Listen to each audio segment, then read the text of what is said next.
Well, all season, Norwich City's home fans here at Carrow Road have been wondering, wonder what it would be like to experience some of that away day success. Well, here you are. Norwich City have won 1-0 at home to 10-man Middlesbrough, thanks to a wonderful goal from Tom Trybull, fresh from signing a new 3.5-year deal to stay at the Canaries. So it's been a pretty good day for him, and it was good to speak to him after today's game too. A wonderful strike that nestled inside the far post and proved enough for Norwich City to win, bearing in mind that from that point on they kind of controlled the game, strangled it in a way, kept possession, made sure that Borough really didn't threaten other than a couple of set pieces. So that worked out pretty well. The sending off came from Rudy Gestead after about half an hour. He'd already been booked for a clumsy high foot on Alex Tetty when he then went through on Grant Hanley and left Grant Hanley in a heap. I think possibly a straight red for that tackle was slightly harsh, which is what he got, and Gestead will now miss the next 3 games for Borough. That said, it probably would have been a booking if it hadn't been a red, obviously, so he'd have gone anyway. Tony Pulis was arguing that the first tackle on Alex Tetty wasn't a yellow card, but to have your foot that high is pretty stupid, so it was. So really, Tony Pulis hasn't got a leg to stand on, so to speak, and that, of course, made a big difference to the game, that Norwich could have that control without facing 11 men, and so you can't really ignore the fact. And the game was pretty even up until that point, in fairness. Borough are obviously a strong side, but they're a strong championship side being managed by Tony Pulis, so they're not exactly going to cut loose, even though they've got players like Adama Traore on the pitch, who should really be able to cut loose. So Borough are a curious side. Norwich are actually only 2 points behind them now in the division, so where Borough go from here, they look short, and they spent a lot of money, and they'll be expected to finish in the top 6. Maybe someone like Bristol City falling out of it will offer them an option to finish in the top 6, but I don't know if it's quite there for them, and that's going to be tricky for them going forward. Johnny Howson didn't start the game, which was a bit of a surprise, but he came on and got a lovely reception from all 4 sides of Carrow Road, and got a wee chat from Daniel Farker and James Maddison after the final whistle too. So it was good to acknowledge Johnny, although he didn't really have an impact on the game, in fairness. But Norwich managed to see it out. It's as I said, this was kind of alongside the routines of what they've done away from home, winning 1-0 thanks to a little bit of magic, only this time it was Tom Trybull. Now means that Norwich have lost only once in 9 games in all competitions, which of course includes a couple of excellent draws against Chelsea, if you want to call them that. We can do now, we can change it on hindsight. And what's more, they've actually won 5 of their last 7 games in the Championship, so this is genuine form now.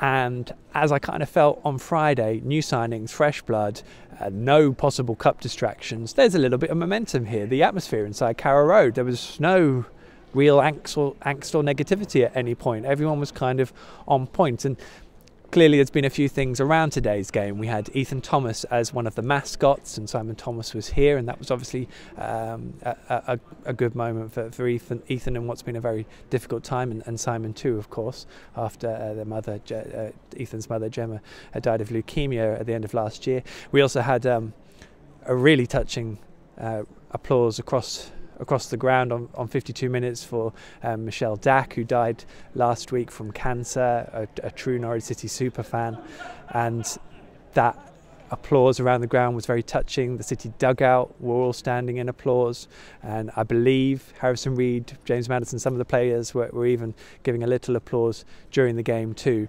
And I think just that atmosphere of togetherness it obviously happens in tragic circumstances, but it does mean a lot. And I think if Norwich can bottle that up and use that over the course of the season, of course helped out by more positive results, because that does make a big difference in itself. But you know, that would be really nice to have that momentum. And I know everyone, I asked Tom Trybull outright, no one wants to commit to what could happen this year.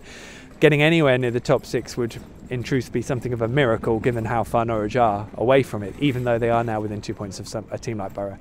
But I guess people just want that positive feeling and that inclusion in a conversation for now, and I think that would probably do, given the amount of work that's gone on this year and the clear quality Norwich have got. In terms of the performances, James Maddison was very good today, even though he's kind of clearly playing through an injury.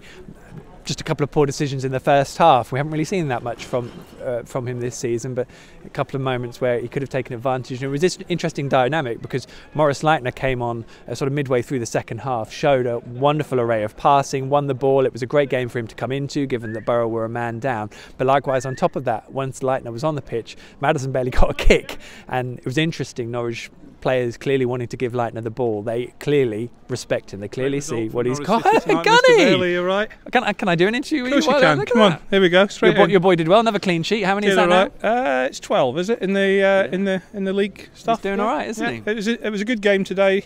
Obviously, I think it was a deserved red card. Or one way or the other. I think Tony was trying to defend it a little bit, but in the end he should have gone. I think if you see it again on television tonight, it probably looks 2 bad tackles. He didn't hang around long in his presser, so he'll have plenty of time to look at it. Okay, good. But yeah, good clean sheet because, you know, they're one of those teams, Middlesbrough, that will always catch on the break. And glad that everyone was on the toes today, right through to the 94th minute. It was a lovely atmosphere in here, wasn't it, did you think? Yeah, no, it was good. I was in the South Stand today and, you know, the fans were there and stuck behind them. And, you know, I think they were enjoying the possession, but a bit frustrated about not having enough shots.